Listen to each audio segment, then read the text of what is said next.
Lakers star throws shade at Luka Doncic for violating Redick's orders to Hornets.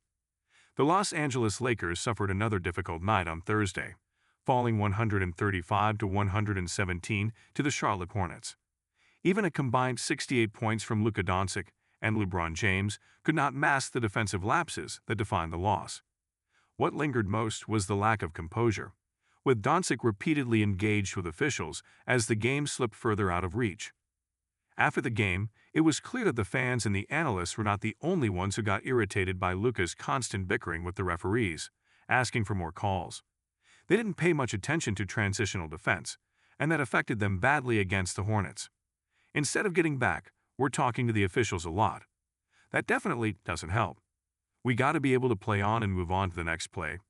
Marcus Smart wants his team to improve following the humiliating loss, as per Lakers Daily. While it was a general statement about the Lakers' issue with referees and playing mediocre defense, it was clearly indirectly directed towards Luka. Luka Doncic's scoring rhythm came with a costly lapse in focus.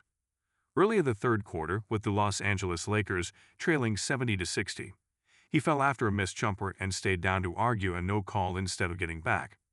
The Charlotte Hornets made him pay, as Miles Bridges buried a wide-open three, and the continued protest soon earned Doncic a technical. Luka Doncic's actions were extremely embarrassing as they forced Hornets announcer Eric Collins to call him out live on air. "This guy is a whiner," he said right after the entire incident as the Hornets caught the momentum following the 4-point swing. Luka Doncic was called out for his poor defensive showing on air.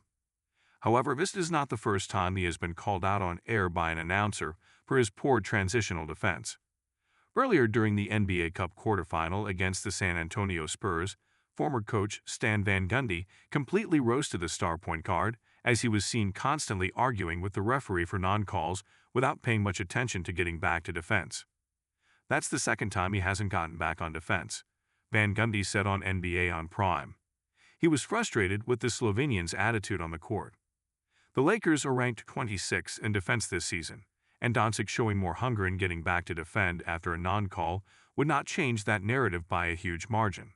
But at the same time, it is extremely concerning that one of the star players and the future face of the franchise for the Lakers constantly tends to argue with referees over non-calls, hence allowing his opposition matchups easy wide shots.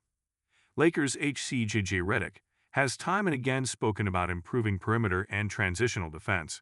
He has demanded more from his star players, especially Luka. He has switched to aggressive switching, trapping, and rotation to protect weaker defenders, which creates transitional offense.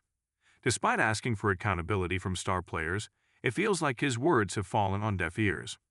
It is only natural that someone of Marcus Smart's caliber, a former Defensive Player of the Year who understands how elite defenses work, is frustrated with him. The purple and gold need defensive reinforcements before the trade deadline, but they need to play as a team now more than ever.